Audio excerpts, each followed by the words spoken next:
Yeah, no, I think I should be the minister of efficiency. The Minister of Efficiency. Got this down. I've got this efficiency thing down. Maybe you should. I mean, you listening to this at 1.25 speed so that you're 25% ahead of us at all points in time is pretty damn efficient.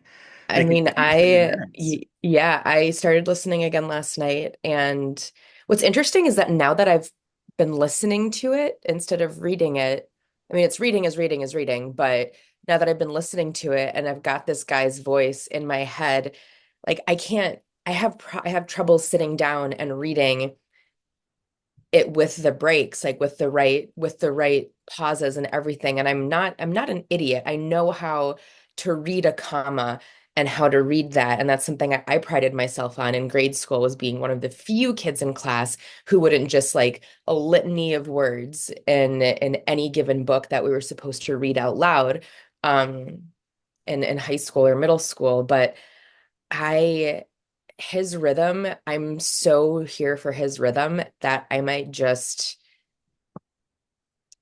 keep listening instead of doing the hard copy of the book. I'm into it.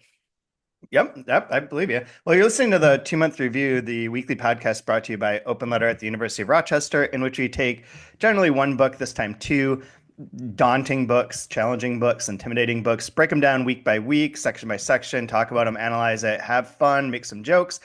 I'm Chad Post from Open Letter Books, joined as always by Kaya Stramanis, translator from the Latvian, senior editor, Open Letter, and all around good citizen.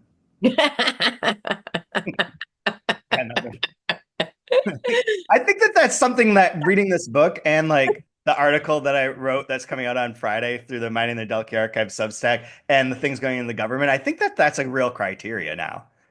I think that's how we should identify. Are you a good citizen? And most people will be like, "Nah, man, Every Elon." time I see a police car drive by, I get a little nervous, even though I'm going the speed limit. So yeah, I'm a good citizen. I was sitting at a red light with a sign that says "Do not turn on red," not turning, and a cop came by, and I was like, "Shit, shit, Your he got me." palms start to sweat a little bit. It was like I wasn't even moving. Yeah, you can't trust those cops. I mean, that's for sure. So this season, we're starting out with Confidence Men by Herman Melville. Today, we're going to be covering up through chapter 19. Oh, Um, so I am 0.25 ahead of you. I know, that's what I'm Fuck saying. yeah. I told you, Math. That's, Minister of yeah, okay. Efficiency. Fuck Elon, just replace him. And you should take over. Uh, But the yeah, so we're covering Confidence Man, and then after we do this, we have 3 weeks after this one, and then we'll move on to Melville by Rodrigo Frazan, which, as a little plug here, Across the Pond podcast interviewed Rodrigo yesterday, and it's a really great conversation with him and Lori Feathers and Sam. I forget what his last name is. It's not Jordanson. Sam from Galley-Beggar Press had a great conversation about Melville, about the influence of Melville. Talks about Confidence Man for a minute and kind of as a good prelude for our second half of this particular season, the 2 month review. I have one other bookkeeping thing that I need to note, and this is a Chad problem, and I apologize to everyone thoroughly for this. But in transitioning on how we post the podcast, I duplicated it. It didn't, I don't think it was my fault entirely. I think that the systems don't talk to one another. So there are two listings for the 2 month review. I will have a link in the show notes as to which one, both on YouTube and on the podcast, which one you should subscribe to. You're going to have to subscribe to a new feed to continue getting the 2 month review. That is my fault, in part. But if you look, if you're confused, just look at the 2 month review, and the one that has no ratings on it, that's going to be the permanent one going forward. So add your ratings. If you rated us before, add them now. Apple told me that there's not possible to like just switch them over or anything like that. That's an impossibility. So here we Give us are. your confidence. Give Yeah, us your did you have confidence. confidence in me? I don't. If you have confidence, Do you have confidence? give Do you? us 5 stars for your confidence. Five stars. It's less than $100. Give us Yeah. 5 star confidence. And if you give us 5 stars, we're good people, we're good citizens. We'll give We're two, good. two of those stars. We'll give two of those stars to another worthy podcast because that's what we do. We take half of our income and we donate it to another cause. We might even recommend some tinctures. Yeah, we've got some herbs. I've got some Herb. herbs. And tinctures, I think was the medical one, whereas the herb guy was like less. He was like anti-tincture a little bit, but I I can't mean, remember. tinctures, you can make tinctures of herbs. I assume Most of so. my tinctures are herbal. He's this guy's more of a goop. This dude. Well, I don't want to jump ahead, but the herb Sorry, a goop like a Gwyneth Paltrow goop? like a Gwyneth Paltrow group. No, I was thinking of the cream and the clear. This is the guy who would work for Balco, serving up Jose Canseco with some steroids all of his life and all that stuff, and Barry Bonds. The herb doctor in here, or whatever he's called, this dude would have cream and cleared all over MLB for sure. So like I think it's funny that you say goop and that makes me think of Gwyneth Paltrow because it makes me think of the like my or your whomever's vagina candle it was and how preposterous that was. There was like a big thing where it was I like know. the scent of the vagina because and it might just be me because I was listening to it so I didn't go back to compare the words, but the main medicine the herb doctor keeps mentioning like like mythic balsamic something something and doesn't it keep adding it seemed like it kept adding on words throughout some of the Well, I don't know about the ingredients. What I do know is that he calls it different things. yeah it's like tantamount to a vagina candle. Yeah, he's a vagina cat. So, so let's get into this. I think that there's like three sections. Brian couldn't be with us today, but he sent a couple notes that we can possibly address in the middle of this. But we left off just to frame things. We're on a boat going down the Mississippi. There is a black beggar at the beginning who his legs don't work, and people are like, one guy in particular with a peg leg is suspicious of him. The black beggar's like, you need to go find these people. They'll account for me. They'll back me up. They'll tell you how great I am. And we start to kind of journey through like who those people are, and those people turn out to be almost to a T grifters of one sort or another. It just occurred to me now. Uh, what if the peg leg guy was a setup? Like, what if it's like a team game where he's like, don't trust this guy, don't give him anything, and the guy's like, go talk to these people, and those people are all just grifting everyone who comes, and it's all like a big conspiracy plot. Again, and I know I say this with full recognition that we should all be wary of Mel Gibson, but the movie Maverick with Mel Gibson and Jodie Foster is one of, I think, my favorite movies of all time. And that's the big spoiler is that everyone's a fucking grifter, but it's so fucking fun because it's like I think you said in the first week, it's like grifts all the way down. And it's so silly. And I'm in the point now with this week and with these chapters where I am finally having fun with this book. Oh, really? Okay. I'm finally having fun. I'm That's inter finally enjoying. I'm finally chuckling when things, especially I mean, and we'll get to it with chapter I forget which chapter the herb guy first comes in, He but comes in after the weird authorial intervention chapter, which I could talk about for a long time. yeah, I have like one-liner notes for each chapter from 10 through Oh, 15, 10 through perfect. 15, and then I just like forgot, I guess, or I was trying to power through. It's like, Yeah, this one I really like this book. I find it very fun and funny to read. This for whatever reason, this section I was having a hard time concentrating on, not because of any fault of it. I just had to keep rereading parts. So I'm like a little bit. I'm not going to be as crisp as usual on like these summaries. However, so we're on the boat. Everyone's sort of like conning each other. There's the black, what is it, the Black Rock, Black whatever. Um, company that is in dire straits because they've been sued or they had problems. And so their shares of their stock are very low valued. But a lot of people on this boat believe that they're going to jump up. And so the one guy is going around with this binder of the stock things saying, oh, I can't do anything. I can't really like do business on this like steamboat going to the Mississippi. And then people are like, yeah, but could you though? Could you maybe if I gave you a little money? And then they always do. Like they always yeah. conduct business. And that's where like this section starts is like is a couple of people like coming up and trying to or specifically the merchant wanting to work with him. The company is the Black Rapids Coal Company. And that's what he has that book of all the shares, and the merchant, who's identified as the merchant, talks to him and is like, "Come on, man, give me some shares. let's do this deal. And they do a little business in the cabin. What's your Really? one-liner for 10? Chapter 10, timely in the most absurd of ways, LOL stories being a vice.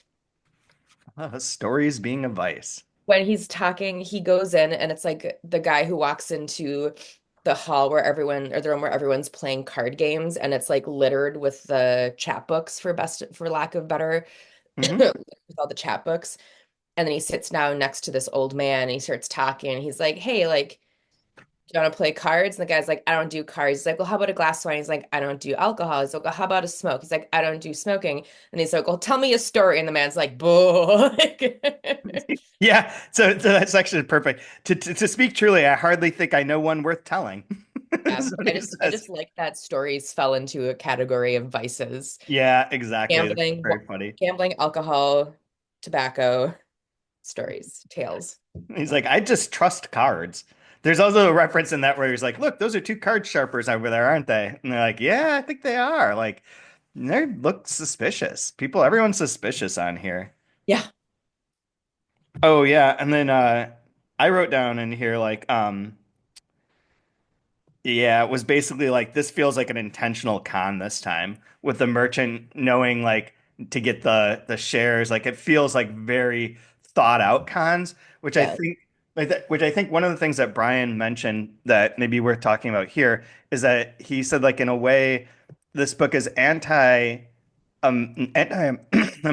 in a sense, not maybe I'm putting a little bit of words in his mouth, but the idea that the American person is like this is an Eden. They're the atom. They build like things based on their own internal and intrinsic worth and ideas and values, and that sort of thing is what creates our nation.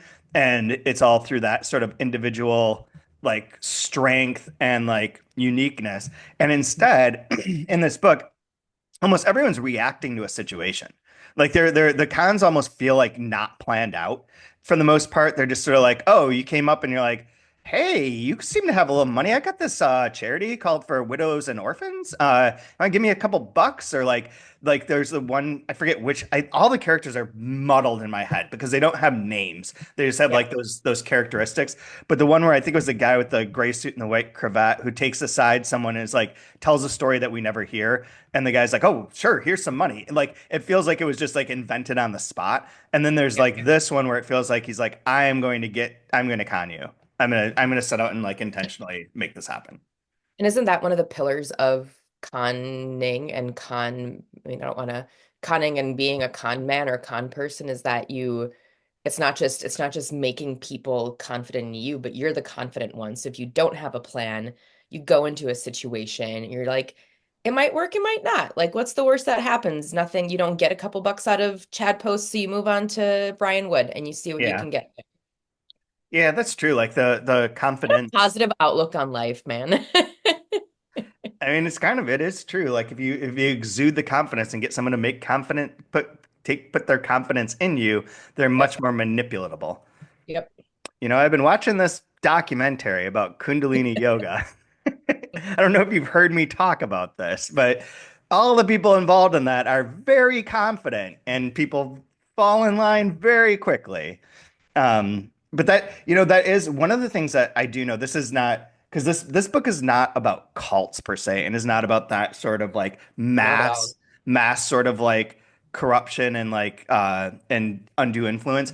But there is something similar, and there's something interesting, I think, is that there is that one, I forget what her name was, but there was this cult of this woman online who was like mostly like an online YouTube video person who convinced a lot of people to commit suicide because they would be reborn. And I listened to a podcast about it, and there was like an expert in this sort of manipulation, cult manipulation, but overall manipulation, in which if you get people to believe that they had a prior life, and that's part of one of the principles of your cult, so to speak, they're much more likely to always go along with you. And I feel like this book has a little bit of that aspect to it of like you get someone to believe in you in one way, to have confidence in one thing, and then you've got them. You just need like that first little hook. Sort of like when we talk about the Caesar Ira books. All the Caesar Yeah. Ira books work by like getting you to believe something absurd in the first few pages, and then it can do anything it wants. Yeah. The suspension of absurdity versus the suspension of disbelief, I guess. I guess. Sure, sure. Why So, not? so yeah, so they're in the cabin. They get this. It gets a little business done. Um, yeah, so they go to do the business. I like the title of chapter 11 is one of my favorite parts of this book. Just says only a page or so. That's it. Yeah, yeah. And my second note to the chapter is short AF, ha ha ha. And I think that's about when my martini was kicking in last night. Tracks, tracks. There's a old miser is introduced in here, and the worthy man is introduced. It is 3 pages in my book, so it's more than just a page there, Herman. Um, Yeah. Math might not be your good suit. What are we looking at for footnotes though? Just a little bit, not a lot. They're Okay. they're pretty small actually. It has talks about Cymbeline and then talks about how this hints at it's possible that they're talking about the black beggar at one point here. There's an allusion to he added that Negroes were by nature a singularly cheerful race. No one had ever heard of a native-born African Zimmerman or Torquemada, blah blah blah. And then it references that that might be a hint. They're talking about that particular Melville being a and Melville classic being a racist. racist, as Brian said. Yeah. No, that's a line that I ended up listening to a couple times because, like I said, um, and my first line note for chapter 11 is what is happening? Two exclamation marks. Is this fourth wall? More exclamation marks. Because I do like that sort of I do like that fourth wall look of looking at the book itself and the structures. But yeah, I remember that line very distinctly, and then I It, listened to it again this morning because I had to rewind a little bit. Or no, last night when I had to rewind a little bit, or this morning, doesn't matter. And then when you just read it again, like that line makes me super uncomfortable. it's super uncomfortable, and it like goes on like that. I mean, to say that Melville is racist is sort of to like ignore that this is prior to the Civil War and like Yeah, the whole nature of like of being racist is kind of being invented yeah, in a sense at that's that true. point in time. That's true. But so he does, so it is super uncomfortable. And I think this whole part is like a little bit weird. So it says that no one's ever heard of a native-born African Zimmerman or Torquemada, that even from religion they dismissed all gloom. In their hilarious rituals, they danced, so to speak, and as it were, cut pigeon wings. It was improbable, therefore, that a Negro, hate saying that word, however reduced to his stumps by fortune, could be ever thrown off the legs of a laughing philosophy. So it is like, I mean, it is very like cringy in the Yeah, sense that, like in a way like not mocking, but like being like, oh, those people are always happy, and yeah, it's really inappropriate by our standards today. yeah. And that makes me think of Donald Glover's, I mean, I guess you could, let's say the work that he does in his music videos and portraying those sort of stereotypes and the very theatrical um yeah movements and expressions. But yeah, no, I that's a fair thing to point out that it's I think if we look at it in the context of and what was this was 19, I keep forgetting, If 18. 47 or 57, Yeah, okay. me too. Where in yeah, at that point I don't think like it doesn't in that context it doesn't sound like it's coming from a mean place. It's coming from an observational 57, place. 57, 4 years before the Civil War starts. Whereas for us, we're just like, oh, bitch, you can't say that. Yeah. Like, that's Now, not. in the footnote reference to this, one of the things that it mentions that is part of how this book works, and so like this part is cringy and whatnot, but it also does point to like how this book is functioning, where the reference to the laughing philosophy is Democritus was called the laughing philosopher in contrast to Heraclitus, who is the weeping philosopher who was just mentioned in the previous chapter. And like this book does move in like these pairings like that goes, they keep like it's sort of like the exchange of the money that gets moved along, but there's a lot of things that get paired. So there's like the Tacitus thing and then the opposite. A lot of these like there is kind of a Zen quality to the whole thing of having to have one side and then the other. And so the reference there as like racist today as it might be seems to be landing the emphasis on being able to talk about the humor side versus the weeping side, which just happened.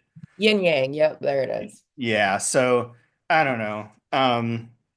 But yeah, so they let's see what I put here, and then yeah, blah blah blah blah blah. Well, it's So yeah, so interesting they because do that. other than that line, I didn't clock any of the I didn't really clock or pay attention to any of the character mentions that you just brought up. I was so taken with the like I said, the fourth wallness of looking at book structure and talking about the literature itself. Yeah. Whoa. So Whoa. they Okay, Kaya. okay, Kai. No, I'm trying to figure out where to go. I was trying to find a Yeah. segue. I was trying to find a segue and I was not finding one. So I Well, we can found just go to chapter 12. You said something earlier in this podcast about the style. I don't remember how you said it, but for 12, there for me was something very Shakespearean about the language and the oh, present. mentioning Cymbeline. There's a lot of Shakespeare references in here and a lot This about was like the very Shakespeare. transformations Yeah, and this the was masks. Shakespeare. It's like Well, very, Goneril is a reference to King Lear. Like, yeah. okay, so this part, chapter 12 that we're talking about, this is like a little, like, kind of like 2, 3 chapter vignette that's in here. This Mhm. section that we're covering, 10 through 19, fits very nicely into like three kind of components. And the first one is this business transaction has taken place. Now he's got the shares. What are they going to do? They're going to tell a story. They're not going to drink or just smoke cigars. They're going to end up telling a story. And the story Wait, is told. this is the story that's being told? Yes. Oh my God, I missed that. Okay. So Boom. the story that Ugh, he's telling, embarrassing. so the merchant tells this story. He's like, I can, I got this. I've got this one. So he tells a story that's called the story of the unfortunate man, from which may be gathered whether or no he has been justly so entitled. And Mhm. the idea of whether or not this man is unfortunate is going to be like the motif of the next 3 chapters, I believe. But it's at least this one and the next one. And so the story is that Goneril is this woman was young. The descriptions of her also semi-misogynistic. Her hair was of a deep, rich chestnut, but worn in close, short curls all around her head. Fine. Her Indian figure was not without its impairing effect on her bust, while her mouth would have been pretty, but for a trace of mustache. Upon the No. whole, aided by the resources of the toilet, her appearance at distance was such that some might have thought her, if anything, rather beautiful, though of a style of beauty rather peculiar and cactus-like. Dis. So Goneril gets married to this dude. She's very independent, blah blah blah. But then she's known to have something called the evil touch, which Yeah, talks Cactus about Lady. yeah, Cactus Lady has they refer to it as a more powerful form of the evil eye, is the footnote that I have. So she touches people, bad things are gonna happen to them. She's like ice it describes her as being like an icicle dagger. Um, she's like overall like kind of considered within the context of this to be not the greatest, like sort of witch-like, has this evil touch, goes Good around for her. touching people. What's that? Good for her. Yeah, good for her, but like I love that for her. yeah.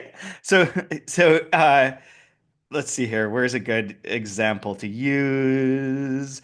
Uh, so the guy, needless to say, what distress was the unfortunate man's when, engaged in conversation with company, he would suddenly perceive his goneril bestowing her mysterious touches, especially in such cases where the strangeness of the things seemed to strike upon the touched person. Notwithstanding good breeding forbade his proposing the mystery on the spot as a subject of discussion for the company.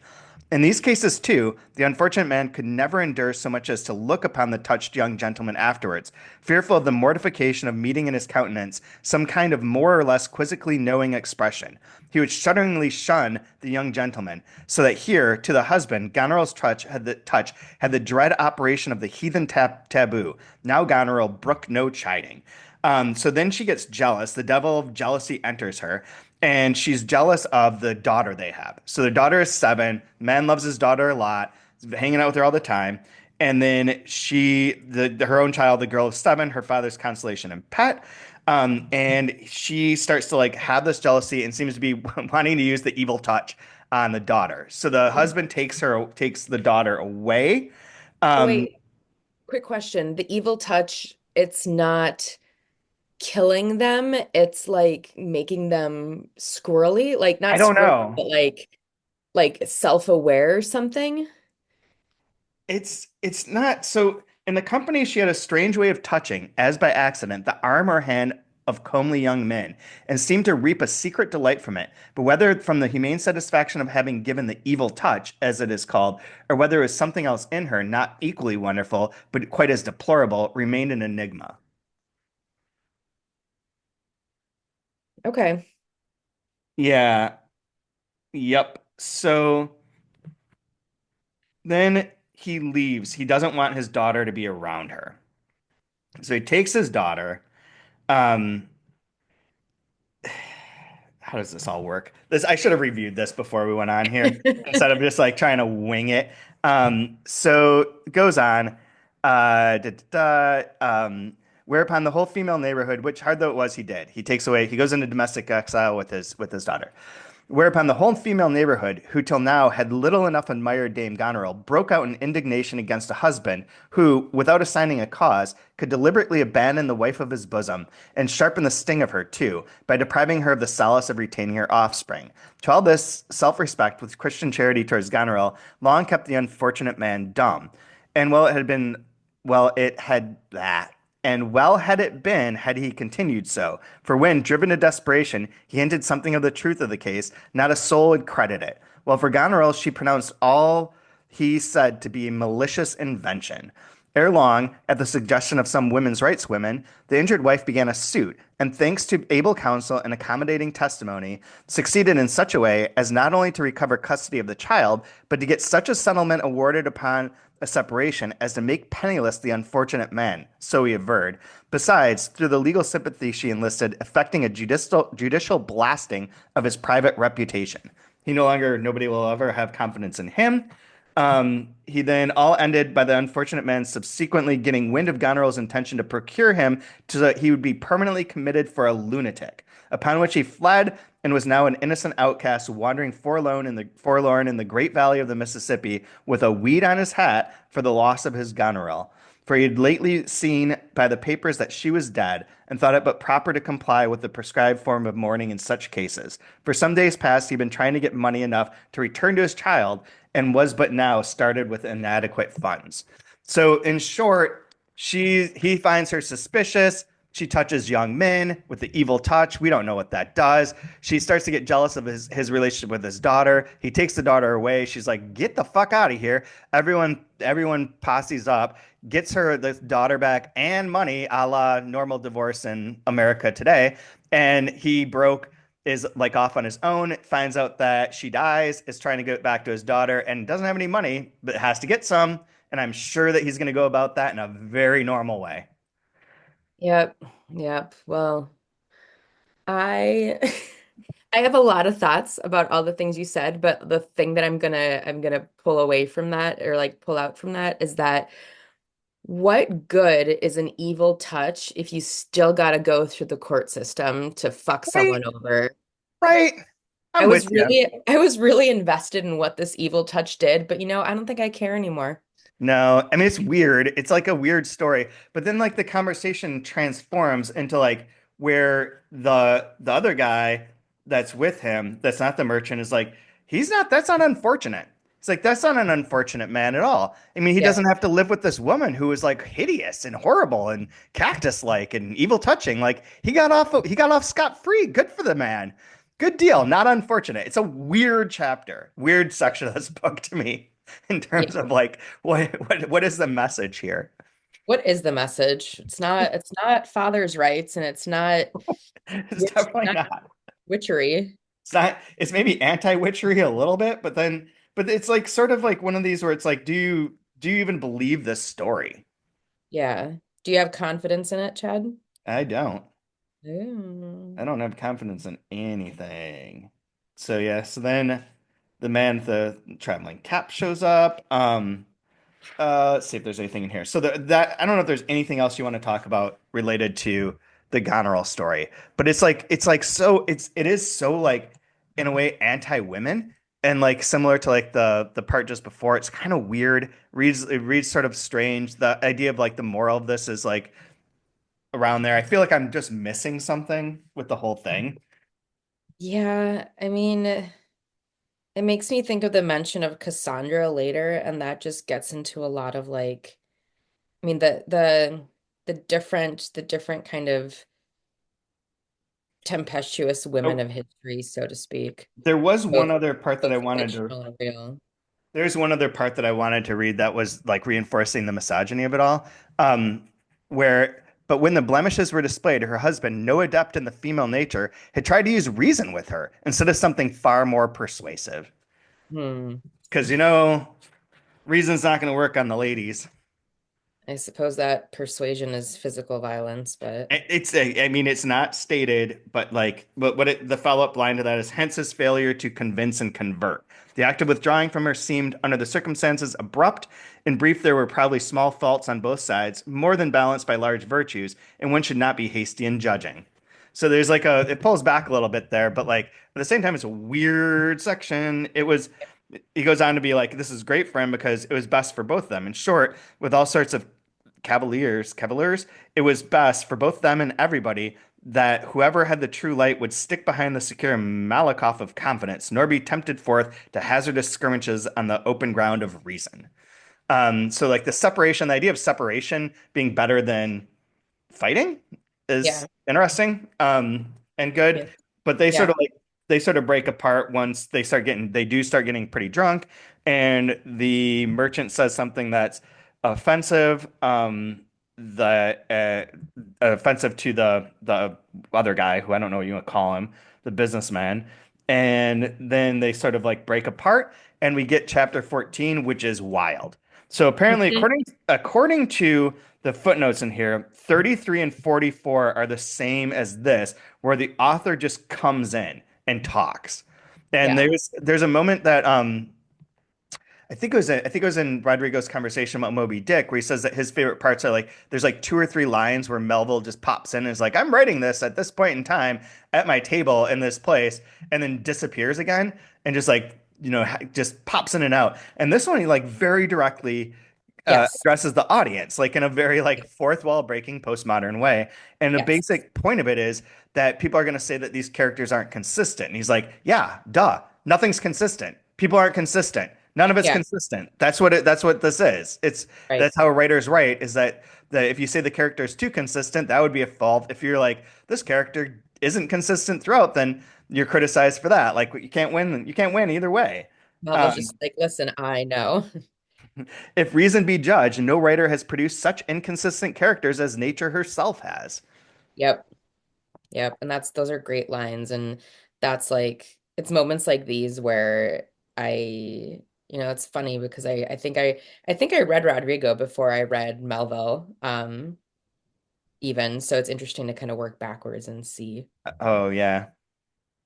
Um, But this is the part that's the pro part. Just to read there's a great lines in this section because it really is just like it's sort of like Robert Musil does something where it's like essayistic, like it's a lot of things that are like supposed to be essays in a sense that became novels, and for one reason or another, and it makes them very curious as like artifacts because they just like exist in this way that doesn't always abide by like what we see as traditional novelistic conventions, especially in this point in time where like we said last week, I think that most books are romances. Most things are like sort of like plot heavy. They follow certain tropes. They work in certain ways. And then you have this where it's like this isn't really like the illusion of like these things being real. So here's one. But though there is a prejudice against inconsistent characters in books, yet the prejudice bears the other way. When what seemed at first their inconsistency, afterwards, by the skill of the writer, turns out to be their good keeping. At the end, he says, but enough has been said by way of apology for whatever may have seemed amiss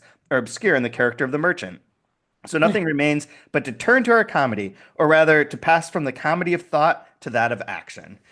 And then the third part totally changes. We've got an old miser who's like not wanting to spend money, who gets totally conned, like totally straight up conned by the herb dealer. What do they call him? I keep wanting to call him an herb dealer, but that's not They're right. just the herb man. The herb Or doctor. The herb herb doctor. doctor. Yeah, who's selling Omni Balsamic Reinvigorator. That's what it is. Yeah. Omni balsamic reinvigorator, which I can't even say because it's such bullshit. It's It's awesome. it's amazing. This section is amazing because the miser is like, I had no money.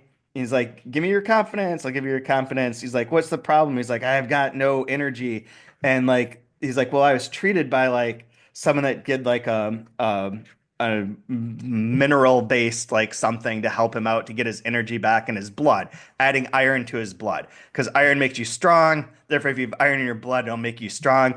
And the herb doctor's like, what a bunch of bullshit. That's like you like have a skeleton and you feed it fat and then it gets fat. Like that's not how it works. You gotta have herbs. You gotta have herbs and tinctures. You gotta have the Omni Balsamic Reinvigorator. That will give you your energy back. And herbs are the way it's at plant vegetation. And this is another of those combinations, mineral and vegetable being Yeah. connected here. Like this happens over and over again. And I wonder too, like, even going back to the woman thing, it's like the Goneril being like not a con artist, but like there's some connecting point, I'm sure, like Yeah. a side to it that I'm not thinking of right now. But the Herb Doctor is great. The Herb Doctor Yeah. is my favorite character. Chapters 14 and 15 are definitely my favorites so far. And I love, like, that's my note. Chapter 14 is okay, now it's getting fun. And yeah, I love, he's like, just all the saying all the shit of like, well, this is what you do. And this is how you do it. And like, oh, you went to this water treatment overseas. That was a waste of your time. And Yeah, he's like, you have to take this medicine. And he's like, here, and like convinces the guy. And the old man, like right before he takes, he's like, okay, but like, what's in this? And the herb doctor's like, herbs. And yeah. the I'm not guy's gonna like, tell yeah. you. Like, yeah, but what kind? And the doctor's like, man, I give up. You're sick and a philosopher. I can't help you. Like, I Yeah, can't that help is you, the best. philosopher. It's like you're asking too many questions. Like, it's like, yeah, I love it. It's so you just It's like I don't know. I don't know if he's avoiding the question or if he's just like he's just no, he's just yeah, you just don't fucking know. You don't like what's in the snake oil you're selling? I mean, snakes and oil probably. Like I don't know. There's a That great sound part too where accurate? he's like, oh, I'm sorry you don't have any money because if you had given it to me, I'd triple it for you. And the guy's like, what? Like, how would you do that? And he's like, well, that's what I do for people all over. He's like, well, how do you make money? He's like, oh, don't worry about it. No, but deal. It's like this is such blatant bullshit. Like this, the herb doctor is like so openly conning everyone to the point where like when he does go towards the end of his section, because he's here for like 3 chapters, 4 chapters, towards the end of it, he goes into the room and is like, "Who needs some tincture?" And everyone's like, "Get out of here! You're a crook. I'm not talking to you, fucking snake oil salesman. You suck." Like it's so funny. But the miser part is my favorite because he even goes on to be like, when he's talking about like how he tripled, he's like, "How do you do this with other people's money? How's your gain made?" And he's like, "To tell that would ruin me. That no one, everyone would be going into the business and it would be overdone. A secret, a mystery. All I have to do with you is to receive your confidence, and all you have to do with me is in due time to receive it back. Thrice paid in trebling profits." And you're like, this is some rich dad, poor dad bullshit going on here. It's like, I have the secret. The secret is essentially I'm going to tell you what to do and I'm going to do it. And because I am successful, therefore my secret wins.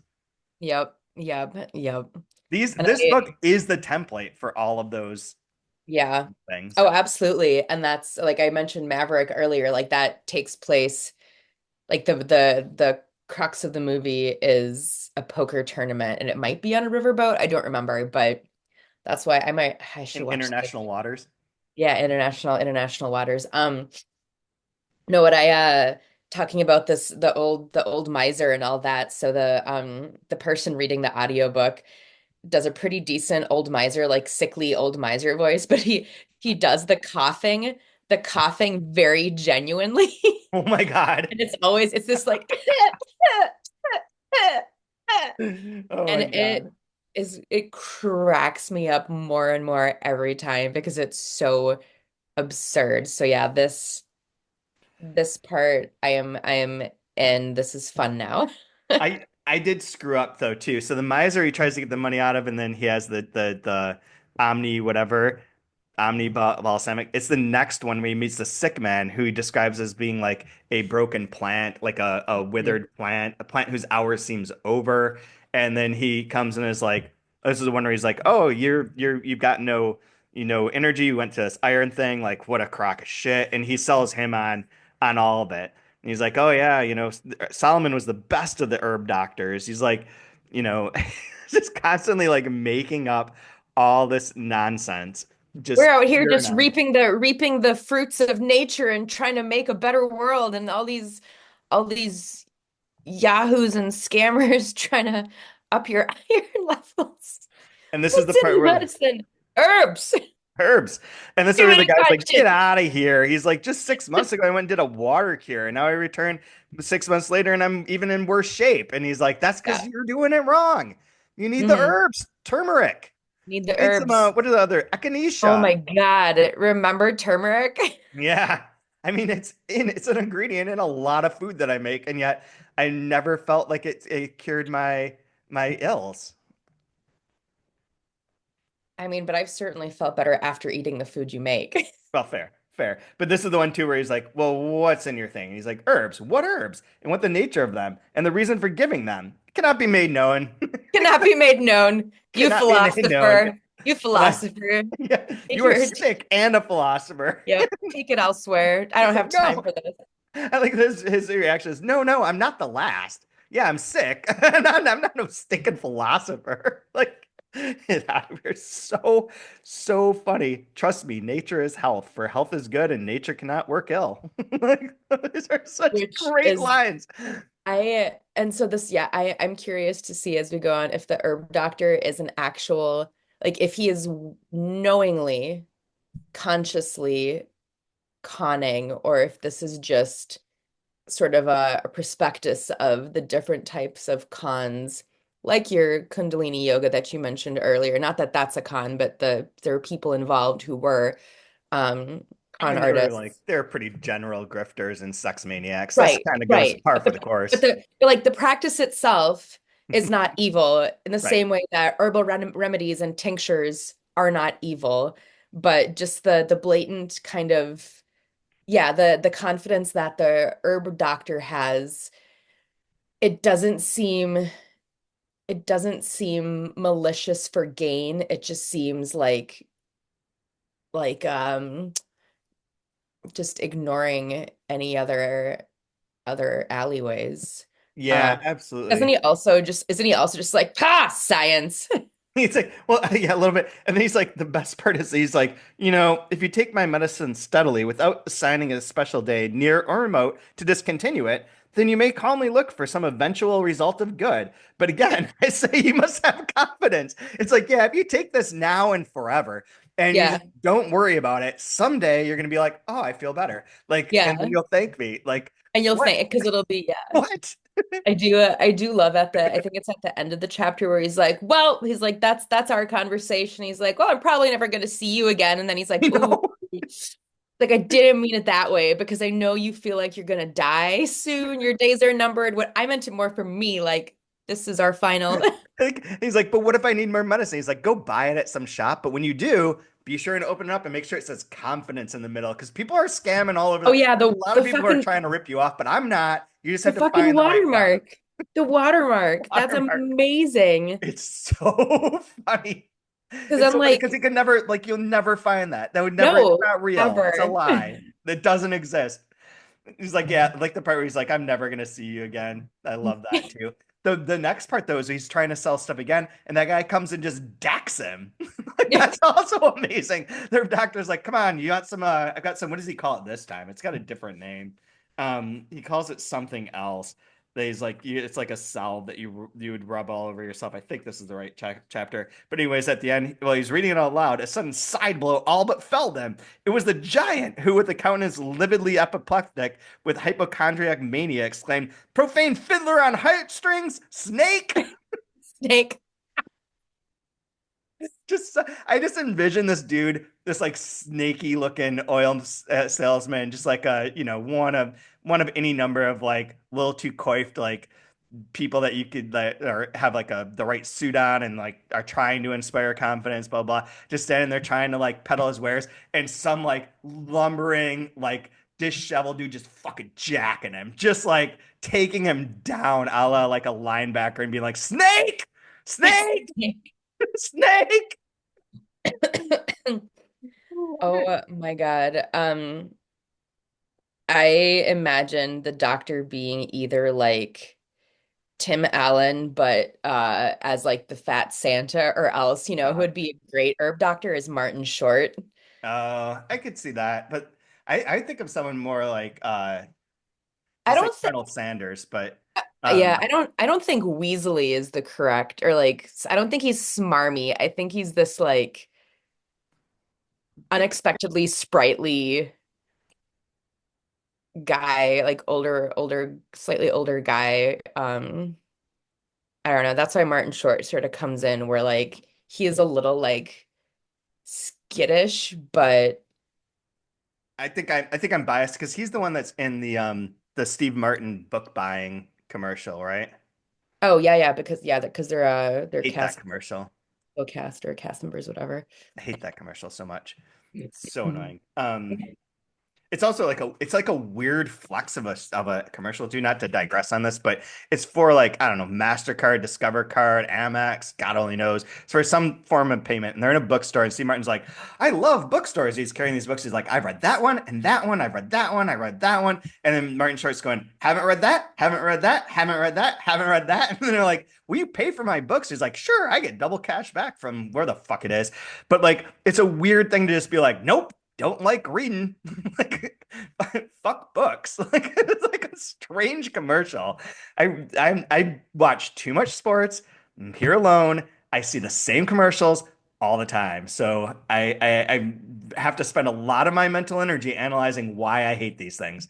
Um, I mean, at anyways, least at least you at least you acknowledge and explore your distaste, and that's a lot more than can be said for like probably 58% of our country right now. yeah, yeah, fair. I don't know that those numbers are accurate, but I don't know that numbers matter to be accurate given reading this book.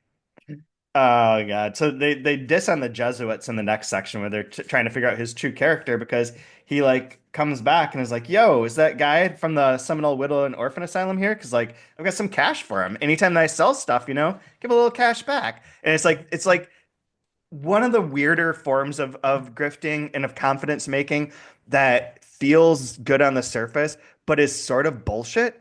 And I know I'm walking a dangerous line here, but it's sort of like all the corporate sponsorships around town where it's we sponsor Wegmans sponsors the jazz festival. Look at this good that we're doing. That's a bad example, but sponsors like Cure for Cancer run or something like that, brought to you by Wegmans. And it's like, oh, thank you, Wegmans, for doing this. Like, I guess you've inspired my confidence in you. Now I'm going to go buy my groceries from your store because you like really try helping like cancer survivors. And I would like, love to pay $8 for a head of broccoli because you yeah, are pro cancer research. because yeah, you're using those profits to sponsor. And it's like, Fuck I don't off. think they are. And also like, fuck Wegmans for any number of reasons, but especially fuck the ones where it's like, will you donate today to this? I was like, I just donated by giving you my money. Like you give part of that money to Food Length then. Goddamn Take like right. take Goddamn like a right. portion of your profits from my sale right here and Yep. donate it. Do Yep. that.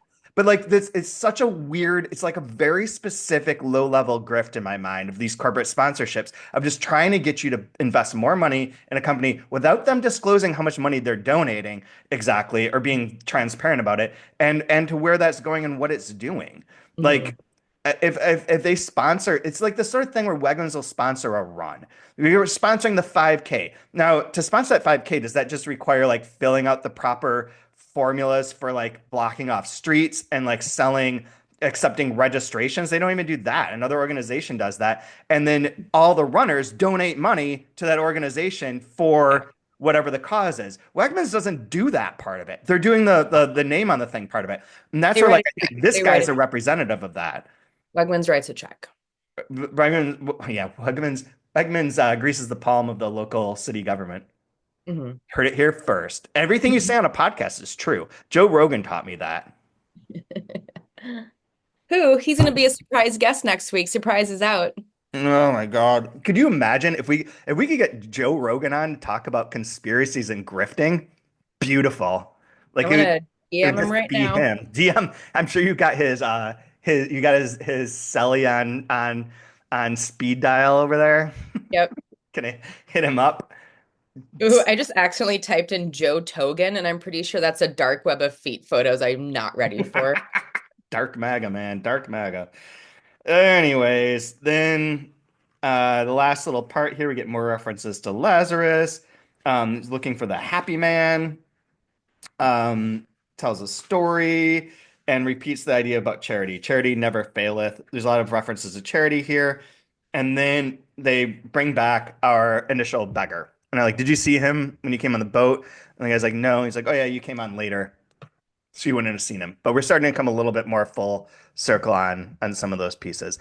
Now, one of the things that I think is like, I mean, I find this book incredibly funny. I think that those parts that are like really satirical are so spot on and last so well.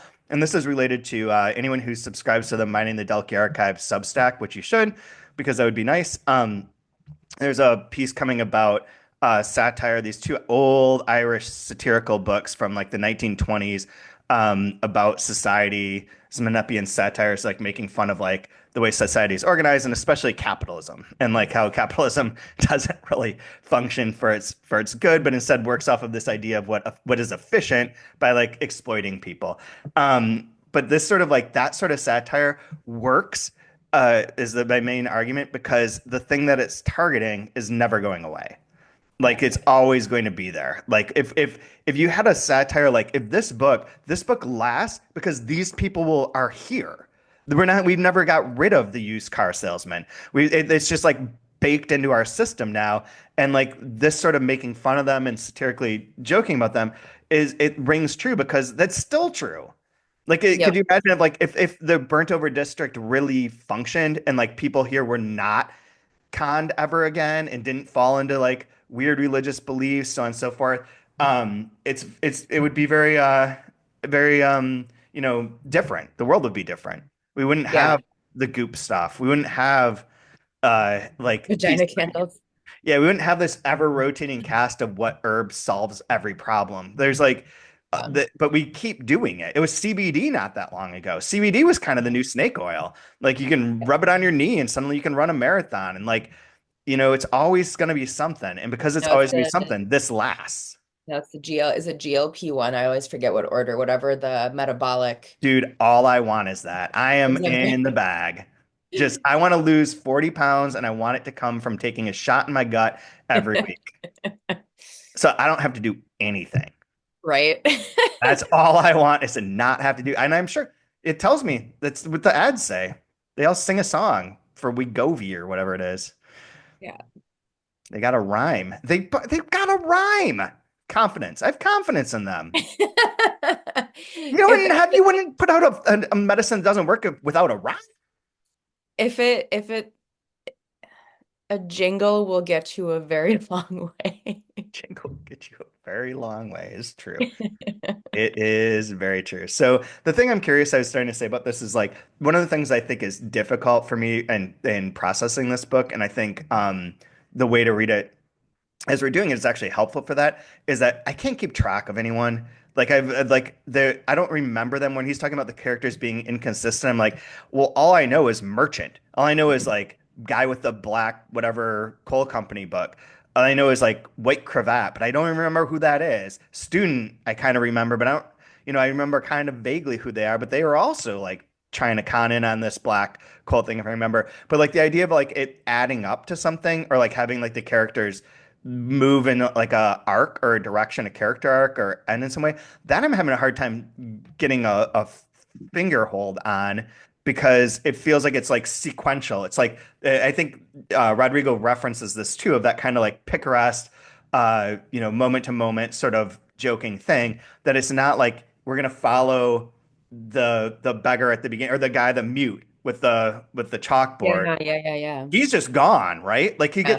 he gets alluded to every so often when they repeat like the charity comments, so on and so forth. But he's like not there, and like we're not following him through like this ship or like to lead to anything. Instead, we're watching all these people sort of shift and shift and shift, and as they move from one chapter to another, there's almost a Robert Altman like quality to it, where you like feel like it's like a single cam following from one person to another, where you're like, okay, now the merchant has left, so we're gonna follow this other guy to the miser to play. But then every so often it resets, like with the herb doctor kind of comes out of nowhere. But Yeah. like I don't like adding that up is like a hard thing for me to perceive right this moment. And I kind of hope that it doesn't in a lot of ways. I hope it just like is like a series of like loosely hung bits, vignettes. Yeah. I mean, and do you have any memory other than having read this book before? Like, do you I remember the herb doctor. I got to that okay, section. I was like, oh yeah, I totally remember this. this guy, This is my jam. I hot remember the filter. beggar. I remember like feeling like at about this point that I couldn't keep track of who anyone was, and I was just reading it for like the language and the enjoyment, and also reading it very fast, Yeah, which does not benefit me when it comes to Melville. Like I have to like read Melville slow, and yeah, like you say, hearing it reading it aloud makes it funnier, makes it more like poignant. Like it makes more sense to me very slowly and like it's this methodical sort of like beats, right?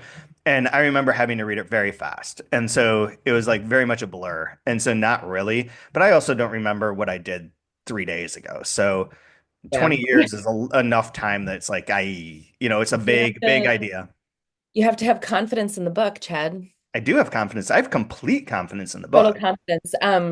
I to your point about the lack of names, I am very much okay with it. I think that's something that is very common in literature these days, especially the literature that you and I largely read, both for work and for pleasure, that there's so many names. There are names and names and names and more names, and everything feels like an Icelandic saga at a certain point because you're trying to remember, who is how person A is connected to person F, who was born of person D, and all that and that and that, which is fine. And it can be, I think, very Rubik's Cube gratifying to remember how all those pieces fit together. But I agree with you in that I kind of hope that this is just I agree with you, and I kind of hope that this is just how it stays because I'm feeling very good about not having to remember people and all these very specific imageries. Like you mentioned the cravat, there's the two card sharps and the two like slightly younger guys, and they're like, oh, red cravat and green cravat, like, boo, good luck to them. Oh yeah, Like, that's right. are they ever going to show up again? I don't know, but I remember those two details now, and I this is very detail driven. It's weirdly it's sort of like a superhero thing.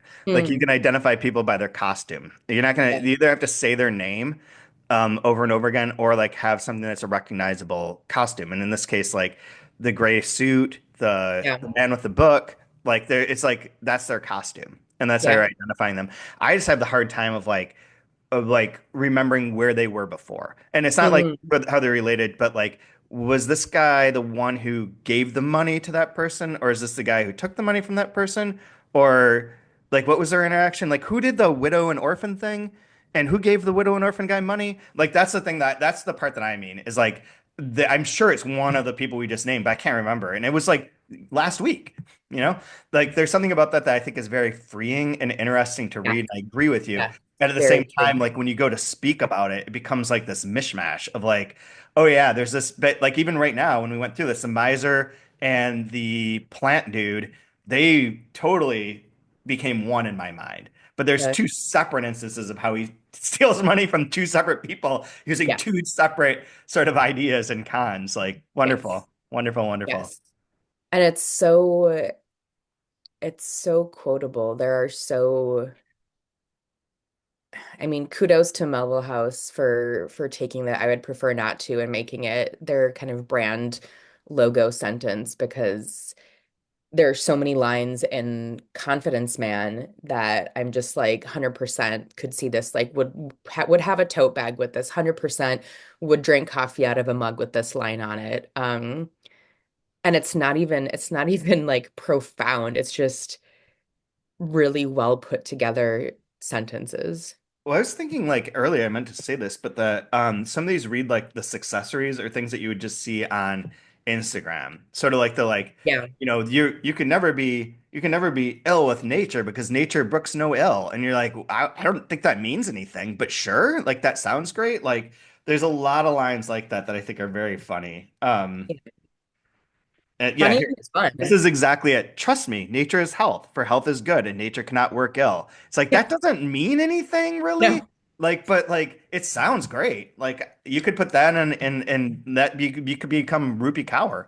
Like you Yep. don't have to make sense. Just have Yep. to have the right rhythm. So, anyways, any final thoughts for this week?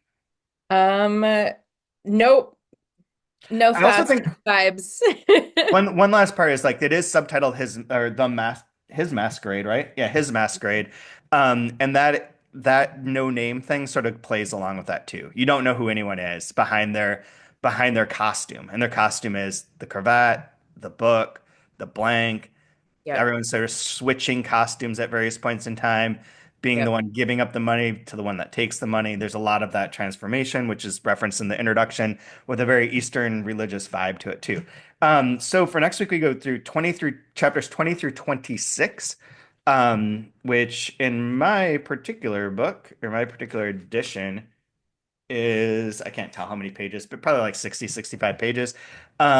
Again, if you're listening to this or in any way, please subscribe to the correct feed. It will be linked in the show notes. Otherwise, at some point in the near future, the old feed will go away. I just need to get everyone moved over as soon as possible so that this doesn't get any screwier than it already has. And again, apologies. Rate us and review us on this brand new feed that has no. It's like a virgin podcast. It's just got The Virgin no one's Podcast. done anything to it yet. It's Smash that like button, please. have confidence in us. Have We got confidence in this. us. Yeah. So Um, do all those which things.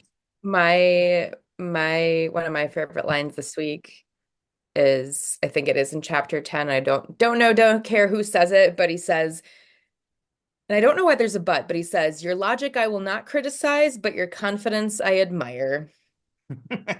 And again, like that but it should be your logic I will criticize, but your confidence I admire, but it's no, it's your logic I will not criticize, but your confidence I admire. And I'm just like, that's a great line.